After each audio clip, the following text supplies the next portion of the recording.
Assalamualaikum warahmatullahi wabarakatuh. Baik, di sini saya akan menjelaskan mata kuliah micro teaching pada meeting kelima, yaitu tentang tujuan pembelajaran. Tujuan pembelajaran merupakan komponen utama dalam proses pendidikan yang berfungsi sebagai arah dan pedoman bagi guru dalam melaksanakan kegiatan belajar mengajar. Tujuan ini menggambarkan apa yang diharapkan dapat dilakukan, dipahami, dan ditunjukkan oleh siswa setelah mengikuti suatu proses pembelajaran. Dengan adanya tujuan yang jelas, guru dapat merancang strategi, metode, dan media dan bentuk penilaian yang tepat untuk mencapai hasil belajar yang optimal. Tujuan pembelajaran juga menjadi dasar untuk mengevaluasi sejauh mana siswa telah menguasai kompetensi yang ditetapkan. Oleh karena itu, perumusan tujuan pembelajaran tidak boleh dilakukan secara sembarangan, melainkan harus disusun dengan sistematis dan terukur agar hasilnya sesuai dengan harapan. Dalam penyusunan tujuan pembelajaran, dikenal taksonomi atau taksonomi Bloom. Tujuannya pembelajarannya yang dikembangkan oleh Benjamin Bloom dan direvisi oleh Anderson.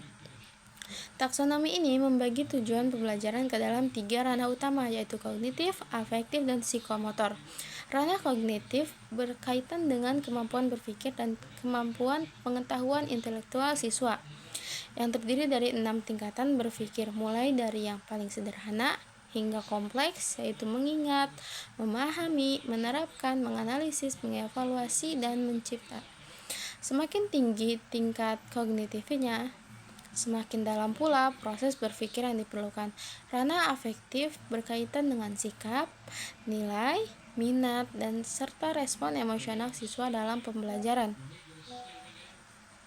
seperti rasa tanggung jawab, percaya diri, dan motivasi belajar. Sementara itu, ranah psikomotor berkaitan dengan kemampuan melakukan tindakan atau keterampilan fisik yang nyata, misalnya melafalkan dialog dengan intonasi yang tepat, memainkan alat musik, atau melakukan percobaan ilmiah. Ketiga ranah ini saling melengkapi dan harus dikembangkan secara seimbang agar pembelajaran menghasilkan peserta didik yang cerdas secara intelektual, berkarakter baik, dan terampil. Agar tujuan pembelajaran lebih konkret dan mudah dievaluasi, guru dapat menggunakan format ABCD, yaitu audience, behavior, condition, dan degree. Audience menunjukkan siapa yang menjadi peserta belajar. Behavior menjelaskan kemampuan atau perilaku yang diharapkan. Muncul condition menggambarkan situasi atau media yang digunakan selama proses pembelajaran, sedangkan degree menunjukkan tingkat keberhasilan yang ingin dicapai. Misalnya, ketepatan 80% atau kefasihan 75%. Contoh penerapan format ABCD misalnya, setelah membaca teks tentang daily activities, siswa dapat mengidentifikasi penggunaan simple present tense dengan ketepatan minimal 80%. Contoh lainnya itu setelah berlatih dialog perkenalan diri, siswa menunjukkan sikap percaya diri saat berbicara bahasa Inggris di depan kelas. Dari contoh tersebut terlihat bahwa tujuan pembelajaran dapat mencakup aspek kognitif, afektif, dan psikomotor sekaligus. Dari seluruh pembahasan ini dapat disimpulkan bahwa tujuan pembelajaran memiliki peran yang sangat penting sebagai fondasi utama dalam proses pengajaran. Tanpa adanya tujuan yang jelas, kegiatan belajar dan kehilangan arah. Sulit untuk mengukur hasil yang akan dicapai.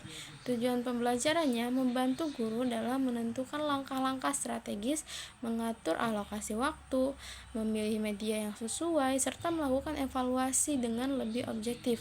Selain itu, tujuan pembelajaran yang dirancang dengan baik juga membantu siswa memahami arah belajarnya sehingga mereka bisa atau dapat belajar secara lebih terarah, termotivasi, dan mandiri.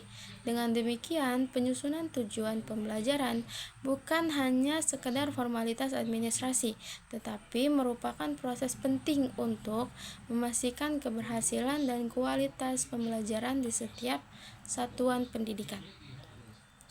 Baik, itu saja yang bisa saya sampaikan. Terima kasih. Wassalamualaikum warahmatullahi wabarakatuh.